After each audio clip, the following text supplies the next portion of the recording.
Hi guys, welcome back to my YouTube channel. I am Solomon Nola. If this is your first video you're watching from me, thank you for clicking to watch this video.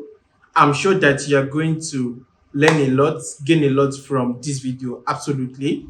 And if you're a returning subscriber, thank you for coming back again to watch another video that I'm putting out on YouTube. Thank you so much for the support, for the love. Thank you. So today we are reviewing an amazing book.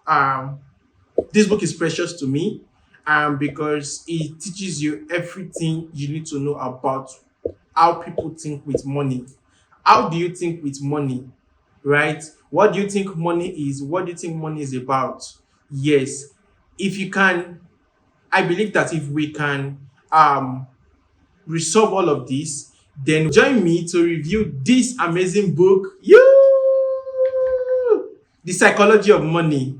The Psychology of Money. The Psychology of Money has 256 pages and 19 stories. That's the 19 chapters. I call them stories because they have stories from different people about different things, right? So different ideas about how people think with money and how you can make better sense of money as a person. So let's dive right into the chapter. So chapter 1 says that no one is crazy.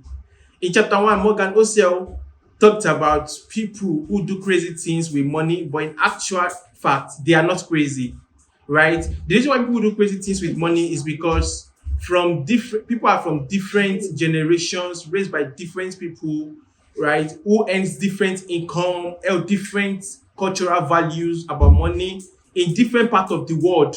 They are born in different economies, right? Some were born during inflation, high inflation, low inflation, right? Some during different job markets. There were a lot of jobs in some certain century, some certain year. There were not a lot of jobs in another year, right? There were different incentives. For example, now there was a certain year in Nigeria that if you just go to the university, you would have a job, right? So there were different incentive, different degree of luck, and very different like lessons. You understand? For example, if you grew up when inflation was high, you would definitely have less investment. It's just a fact. And because of that, you will pass that idea to your children who probably will be living when inflation is low. You understand? So you can tell people XYZ about money, but the truth is that every decision people make with money is justified by taking the information they have at that moment and plugging it into their unique mental models of how the work works. So people justify their money experiences with the information they've gathered along the years and how they think the world works. So a combination of these two makes people do crazy stuff with money. Yeah. Chapter 2, luck and risk. In chapter 2, Morgan Housel says that the reality that every outcome in life is guided by forces other than individual effort. For example, he used the story of Bill Gates, how Bill Gates and Paul Allen went to the same university, and at that time it was only their high school that had computer in the whole area, right? In the whole high school in that country, their high school. So because of that, Bill Gates was able to practice with the computer the high school had. But moreover, Bill Gates' mother was one of the secretary in that high school. So he had free access to use the computer at any time in any given moment. He not justify Paul Allen and Bill Gates' story with their third friend. Yes, their third friend Kent Evans. Kent Evans had an accident. These three people were actually both friends. They both share the same Microsoft idea, thinking about how Microsoft is going to be big and different. But luck and risk happens to everyone in life. Some people get lucky to be rich. Some people get lucky to to not be poor. Everybody becomes poor according to their decisions anyways, right? But because of luck and risks, Kent Evans could not become the wealthy billionaire that would have known him to be today. And because of luck and risks, Bill Gates and Paul Allen are billionaires. So what does this chapter teaches us? It teaches us that not all success is due to hard work. Not all poverty is also due to laziness. So you need to keep this in mind when you are judging people, including yourself, right? So there is a quote I read from this book that I want to read out to you. It says that success is a lousy teacher. It seduces smart people into thinking they can't lose. Similarly, failure can be a lousy teacher because it seduces smart people into thinking their decisions will be terrible when sometimes they just need to reflect the unforgiving realities of risks. So let's dive in into chapter 3. Chapter 3 says, never enough, never enough. In this chapter 3, Morgan shares 4 lessons in life because the truth is that everything is not enough, right? Number 1 lesson that he shared in chapter 3 rather, is that the hardest financial skill is getting the goalpost to stop moving. It is dangerous when the taste of having more money, more power, prestige increase your ambition faster than satisfaction. So you need to know when to stop. You need to know when to be satisfied with the pleasure of having more money, more power, and more things, right? Hence, you need your happiness. Happiness is the first way you know that you are satisfied with things. The second lesson is shared in chapter 3, never enough, is that social comparison is a problem here, right? Imagine a rookie baseballer that earns $500,000 a year, comparing himself with Michael Trout, who's also a baseballer, who earns $450 million for a 12-year contract. He probably might not know that Michael Trout is having a 12-year contract. Like, oh, Michael Trout is earning $430 million per year, right? And then he begins to compare himself with Michael Trout. That is social comparison, is a height that you can never reach. So if you're in that shoe, please don't do that. The third lesson is shared in chapter 3, right?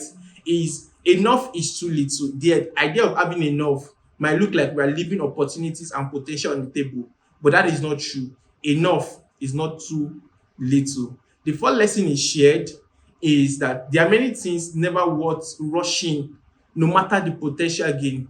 Your reputation is invaluable, your freedom, your independence, your family, your friends, they are invaluable. So don't risk them for selfish gains. Please don't. So let's dive into chapter 4. Chapter 4 talks about co-founding and compounding. One story that really intrigued me in chapter 4 is the story of Warren Buffett. A lot of people say Warren Buffett is a smart investor, but a lot of people do not know that the secret to Warren Buffett's wealth is that his wealth came from co-founding, right? Compounding money, rather. For example, right, at the time of writing this book, Morgan said that 84.5 billion dollars of Warren Buffett's net worth, right, was acquired. That Warren Buffett had $84.5 billion, but that was accumulated. 82.4 out of 84.5 billion was accumulated after his 50th birthday, and $81.5 billion came after he qualified for his social security in his mid-60s. So look at the years he has been able to compound his money. For how long? His 60th birthday, his 50th birthday, and the likes, right? So you would miss the point if you attach all sources of investing acumen to just, oh, you want to invest, when you work hard, right? That is not true. You also need to learn how to compound your money, how to make money work for you. The real success to Warren Buffett is that he has been a phenomenal investor for 3/4 of a century. Yes. So if you want to be wealthy in the next 50 years, start compounding your investment today. Chapter 5, getting wealthy versus staying wealthy. Good investment is not necessarily about good decision. It's just about consistently not screwing up. So what does this mean? This means that you would always have bad investments in some times, right, in some places, in some investment portfolio. But that does not mean that that is not a good decision, right? For you to have a good investment, it just means that you must be able to manage your bad portfolio such that it does not become like the worst portfolio ever that you would have. So hence you need a survival mindset to stay wealthy. So what kind of survival mindset do you need? Number one is that more than I want big returns. I want to be financially unbreakable. That's your number one survival mindset you need to have as an investment when you, especially when you want to get and stay wealthy. You need to know that, oh, I am unbreakable. If I am unbreakable, I actually think I'll get the biggest return because I'll be able to stick along around long enough, right, for compounding to work wonders. Yes. So you'll be able to stay longer for compounding to work longer. Number chapter 5, getting wealthy versus staying wealthy. Morgan said that good investment is not about necessarily about making good decisions with your investment. It is about consistently not screwing up with your investment. What does not screwing up with your investment means? It means about you having a survival mindset. And it describes survival mindset into three categories. Number one, that you have more than I want big returns. You must have like an idea of more than I want big returns. I want to be financially unbreakable. That means if I'm financially unbreakable, I would actually think I will get my biggest return in the long run when I stick around with compounding, right? Number two, that I would plan because planning is important. But the most important part of every plan is that you plan the plan that is not going according to plan. What does it mean is that what this means is that um you are going to, whenever you're planning, there are always gaps where there will be failures, where there will be issues. So, what plan are you planning for that gap where there are issues, right? Number three is that you need to have a Babel personality. What does this mean? That this means that a personality that is both optimistic about the future, but also paranoid about what will prevent you from getting the future so you can resolve them as quickly as possible. Yeah. Chapter 6, tails, you win. Tails, you win. Over the course of your lifetime as an investor, the decision you would make today or tomorrow, next week, year after, right, will not matter nearly as much as what you do during the small numbers of days, especially when everybody around you is going crazy. For example, there is certain times about 2 years ago when Bitcoin went down and everything, the bull started happening, everybody were crazy. What do you do on those small days, right? So tails, when you reach the bottom low, how do you get to win? Morgan shared how in the cartoon movie Snow White and the seven draft rather, right, that changed Disney Studio fortune forever. It seems like an unimportant idea, but because it's a tail idea, Disney Studio was able to win with that idea. Chapter 7, freedom. Chapter 7 talk about freedom, freedom with money. What does freedom means? So Morgan explained in this chapter that controlling your time, which is the ability to do what you want, when you want, with who you want, for as long as you want, is the highest dividend money can ever pay you. Yes, I know you want to have crazy work like Jeff Bezos, Bill Gates, Elon Musk, and the likes, but the ultimate aim is that that money gives you freedom, which is the ability to control your time. So let's go to chapter 8. Chapter 8, the topic for chapter 8 is man in the car paradox.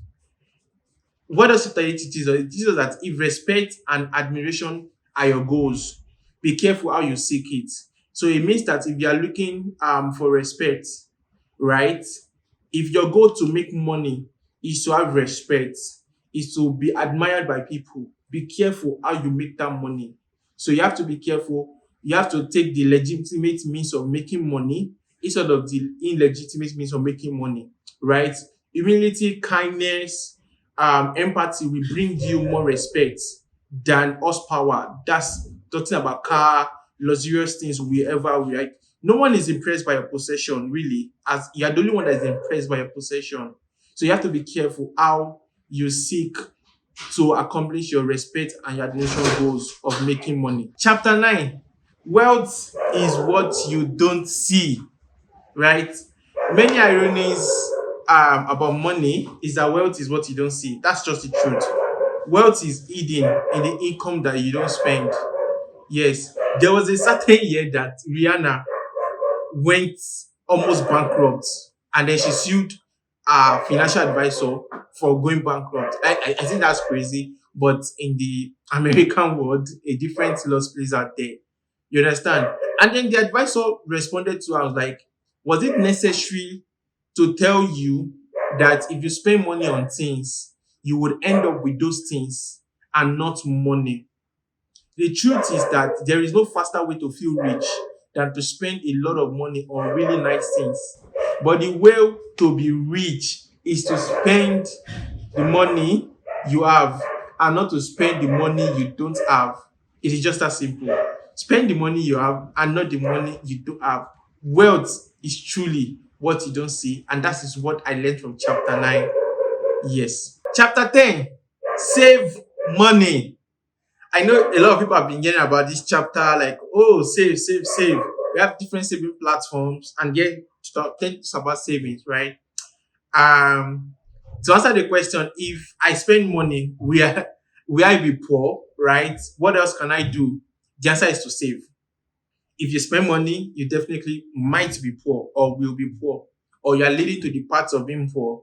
So, what can you do if you don't want to spend money? You have to save. The best saving idea is to realize that building wealth has little to do with your income or investment returns, right? It has a lot to do with your saving rate. But you might say, oh, I earn little, blah, blah, blah. My income is small, right? Morgan just shared a very practical step to use, right, using the US oil. In 1975, the US oil production was about 65%, right? Because oil was the only source of energy. And what US did was it grew the energy wealth by not increasing the energy, but by decreasing the energy it's needed. Yes. So instead of depending on only oil, they generate other means of creating energy, solar, wind, waters, and the likes, right? And so the same thing is true with our finances. Savings can be created by spending less. You can spend less if you desire less. So you want to save. The principle that Morgan shared is that you desire less. If you desire less, you would definitely have less thing to spend on. And if you have less thing to spend on, you would have enough money to be able to save out of it. Chapter 11, reasonable is greater than rational. Chapter 11, reasonable is greater than rational. So this chapter reminds one that you are human, and because of that, you can screw things up, right? When it comes to investing, you can choose to invest in big and blooming companies instead of in small companies that have potentials of growth. You can also invest in companies that you feel like, oh, these companies, they've been doing well, let's just invest them in there, right? So you can choose to, so that's a point between being reasonable and being rational. Yes, the author, Morgan said that we should aim to be coldly rational when making financial decisions. Aim to just be pretty reasonable. Just be pretty reasonable, and then you will be able to make good financial decisions. Yeah. So we have come to the end of the first part of the review of the psychology of money. If you love this video, if you love this review, please drop a comment, like, share this video, subscribe, and tell your friends about this video. Watch out for part 2 of this video, where I'll review the rest of the chapters of this book. That's from chapter 11, chapter 12 rather, to chapter 19. See you there. Thank you. Like, subscribe, and share. You.